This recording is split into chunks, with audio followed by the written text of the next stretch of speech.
Eder, Mech, Pallister. Claudio, che pensi del nuovo testimone che ha trovato Sebastiano? Meglio che non lo dica. Questa è una mascherata. Una bufala come tante altre che sono state dette in questo caso. Ognuno dice la sua e la maggior parte sono bufale. Eh sì, infatti l'avevamo anche già detto. Il gennaio 22. Questa è un'altra bufala delle tante che sono state raccontate da questa che io l'ho già detto. Questa è un'associazione a delinquere. E lo ripeto, addirittura nel gennaio 22 ho detto che la morte di Liliana è stata teatro, aiutata, diciamo, cioè il lavoro, magari piccolo e sporco, è stato fatto da più persone, più che potrebbero essere, più vuol dire più di 2, più di 3, chissà. Non ho idea, io mi sono fatto una mia idea, è inutile che la esponga qua, sono congetture come tutta l'Italia, c'è mezza Italia che è convinta che io ho ammazzato Lili, che mi spieghino come, quando, dove, questo è il concetto. Lo zio Fulvio restò pietrificato quando vide nel tuo baule un sacco nero. Ne ho sempre avuti io, come no, io li ho, se uno viene a casa mia ho 3, da sempre, 3 grandezze diverse di sacchi neri. Ho votato uno dove si votano le foglie degli alberi 3 giorni fa, per capirci. E li ho sempre avuti io, il sacco nero l'ho visto inoridendosi, quel furbone di Fulvio Covalero, quando gli ho dato una mano a portarsi via una macchina da cucire e il solito sacco nero era messo sul fondo della macchina per non strisciarla, per non rovinarla, eccetera. E lui è rimasto impressionato, poverino, per vedere un sacco nero sul fondo di un baule, di un'auto. Io penso che ce l'hanno metà degli italiani. Sebastiano, ti bocciano l'idea di un terzo esame medico-legale e dal nulla sbuca il nuovo testimone che ti dice che Liliana ha chiesto i sacchi neri. La cosa mi ha veramente stupito, sono rimasto veramente impietrito dalla prima cosa che mi ha detto, cioè mi ha detto: Sebastiano, sono venuto qua perché devo parlarti di Liliana. Mi dice che Liliana gli ha chiesto i sacchi, è venuto nel locale, non so se nel locale o non so dove. E questo episodio quando fu? Intorno al 1950 o dopo? Non ho la minima idea.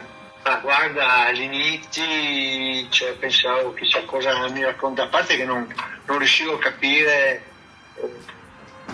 il perché è venuto da me a dirmi queste cose. Ti dico, sono cose che comunque ne dovranno essere verificate dagli inquirenti. Ma tu passi la vita a registrare chiunque passa dalle tue scale? Allora, io mi trovavo col telefono in mano perché stavo parlando con una persona e quando ho aperto la porta, che lui mi ha detto devo dirti alcune cose Liliana, io ho pensato evidentemente sarà qualcosa di importante, perciò ho staccato la comunicazione e ho attaccato il registratore, mi sono insospettito, insomma. Dimmi, ti ricordi di me o no? No. Sono del Delfino. Ah, ecco, sì. Allora, il cameriere. No, sono il pizzaiolo. Il pizzaiolo. Sono il proprietario. Sì. Ah, il proprietario, che andavamo in bicicletta. Bravo. No, sono quelle era ci siamo visti da solo. Quelle era Gigi. Ah, io e quelle lì della forno, il pizzaiolo. Ti volevo raccontare un particolare. Dimmi. Possiamo andare in cucina? Come vuoi. Sì, dai, che fa freddo. Sembra una versione accordata e c'è infatti un dettaglio che non torna. A un certo punto il pizzaiolo nomina Adriana ed Enzo, ma siccome probabilmente riferisce ciò che ha detto Sebastiano e non li conosce, nomina Adriano sbagliando ed Enzo. E Alfonso mi dice: mi vendi un sacco nero? Se mi vendi un sacco nero, io vado in magazzino e gli do questo sacco nero.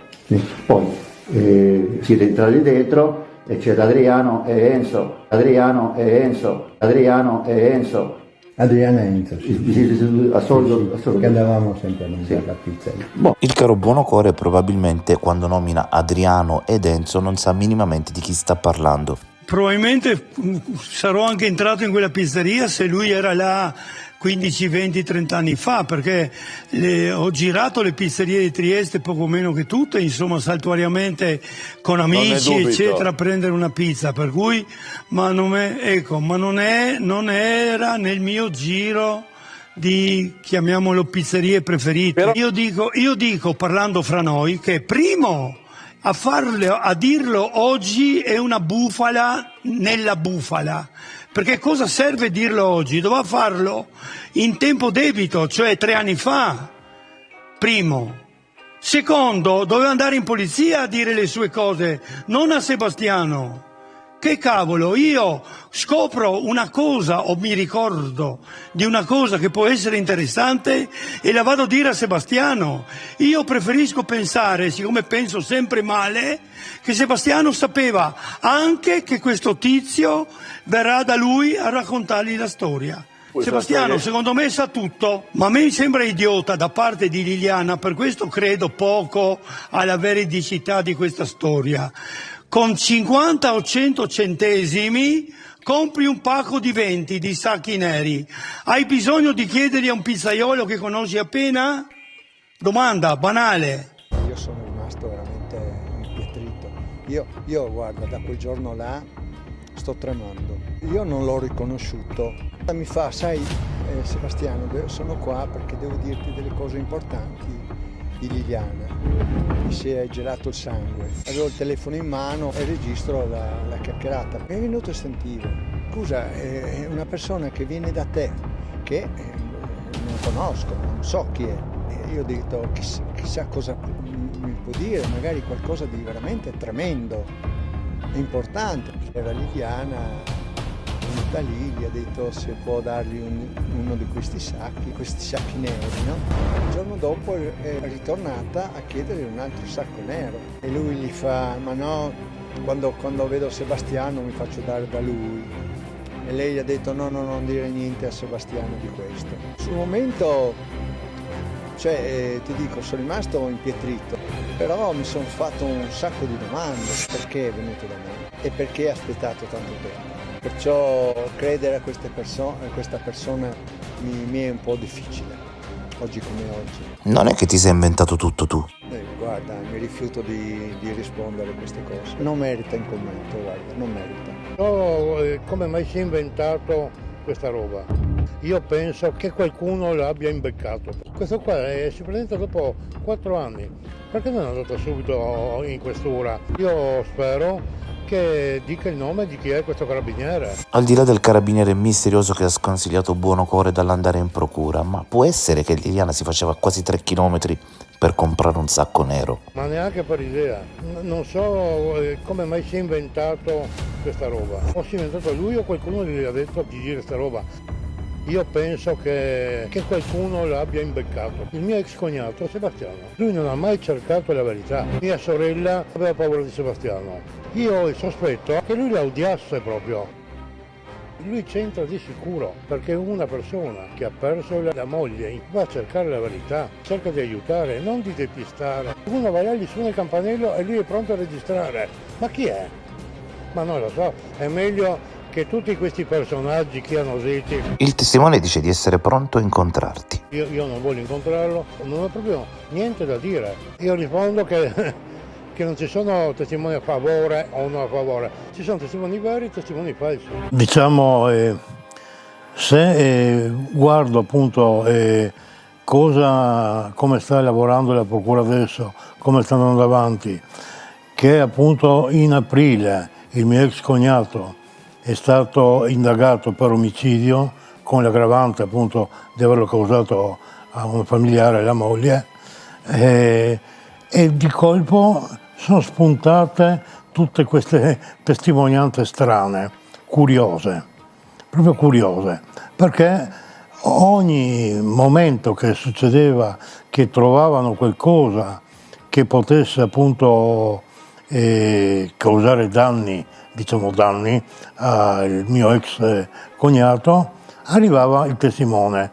Prima la signora della Wind, poi la youtuber, la calabrese, quella che calabrese di cognome, quella che ha avuto il telefono di Sebastiano e l'ha tenuto un anno prima di darlo appunto agli inquirenti che facessero una perizia informatica. Il preparatore anatomico, altro, ecco, è arrivato a quello e adesso questo qua. Tutto ciò accade, guarda caso, poche ore dopo che viene dichiarato inammissibile il ricorso di Sebastiano. Dichiarato inammissibile. Apro la porta e c'è questo signore, mi fa: mi conosci? Ho detto no. E io sono quello della pizzeria Il Delfino. Avevo il telefono in mano e mi è venuto spontaneo dire: devo registrare quelle cose che mi dicono, perché possono essere importanti, possono essere anche niente. E così ho cominciato a registrare. È tutto da pensare, tutto da analizzare. Io spero che questa persona venga sentita, che dia le spiegazioni. E tu lo conosci sto buono cuore? No, non l'ho mai visto, io non ero neanche mai in quella pizzeria. Quello che mi chiedo veramente come mai sia andato da Sebastiano e non direttamente in procura o in questura a dichiarare questa cosa.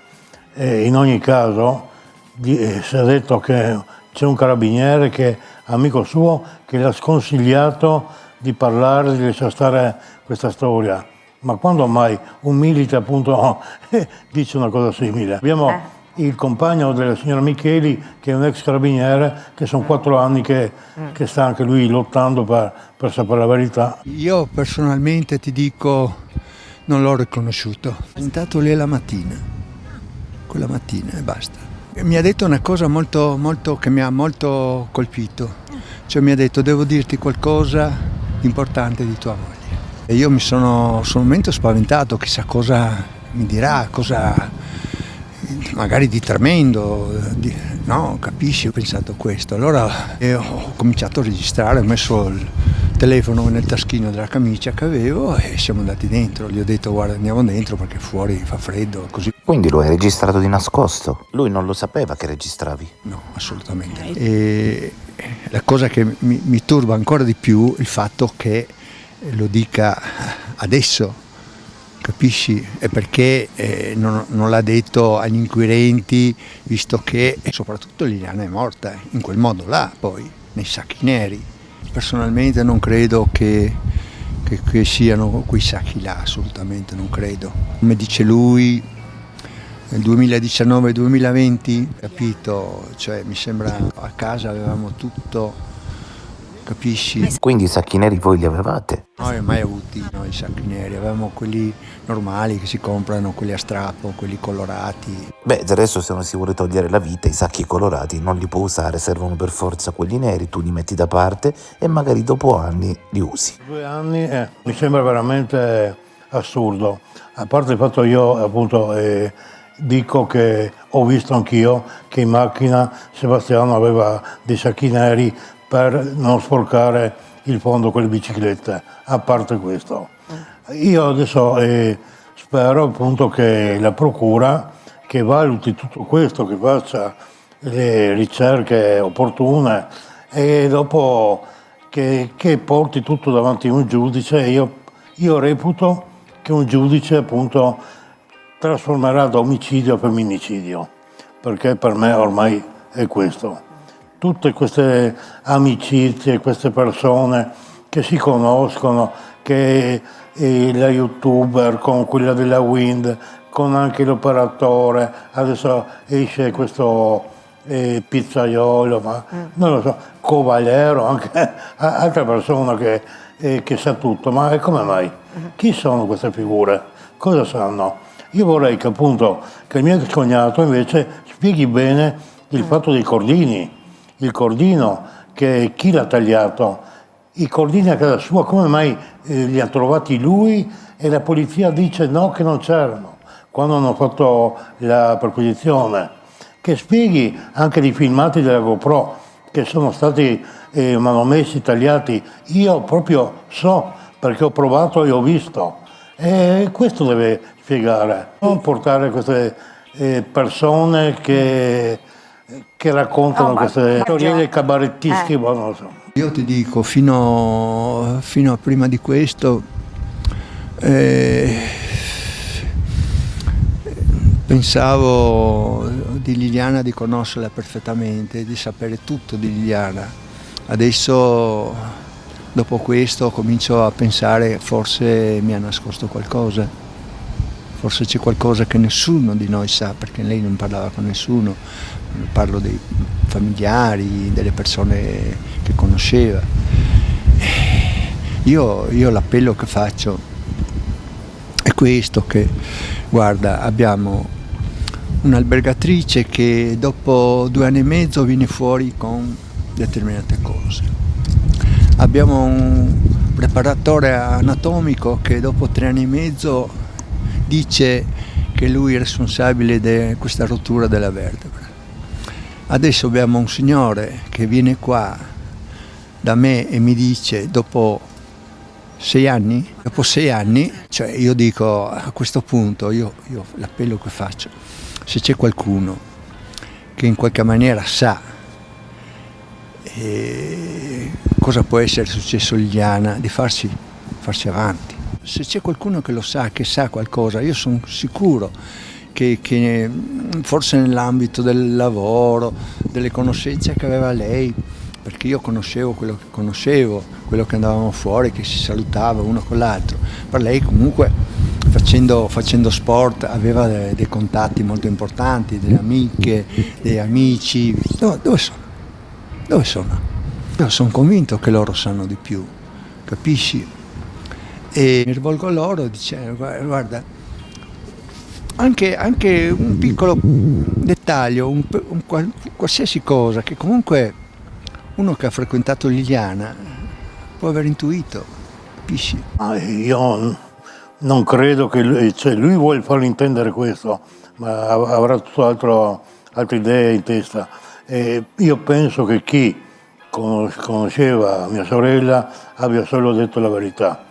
In più dico che lui ha affermato adesso proprio che pensava di conoscerla, ma come può pensare di conoscerla anche se era sua moglie per 30 anni? Lei è nata a casa mia, era con me da bambina, se la conosco bene io non lo so, dico questo. Invece io vorrei che lui, invece di fare appelli, che appelli la sua coscienza e che dica del cordino e della macchina fotografica e del telefonino, della schedina che ha formattato, come mai? Se sono tutto cose che potrebbero fare da alibi per lui, e invece lui cosa ha fatto? Distrugge tutto, nasconde tutto. Questo io non riesco a rendermi conto come mai. E invece continua appunto a portare questi personaggi, perché non posso definirli in un'altra maniera, che parlano non so perché. E spero sempre che la procura appunto valuti tutto questo. Lui sta prendendo in giro tutta Italia, questo è il problema. A parte il rispetto che io richiedo per mia sorella, povera, che lui dice rispetto, lui la sta uccidendo ogni volta che va in televisione, nuovamente. Ma perché? Mi sono reso conto che lui proprio la odiava, questo. Ehi, non dimenticare di iscriverti a questo canale.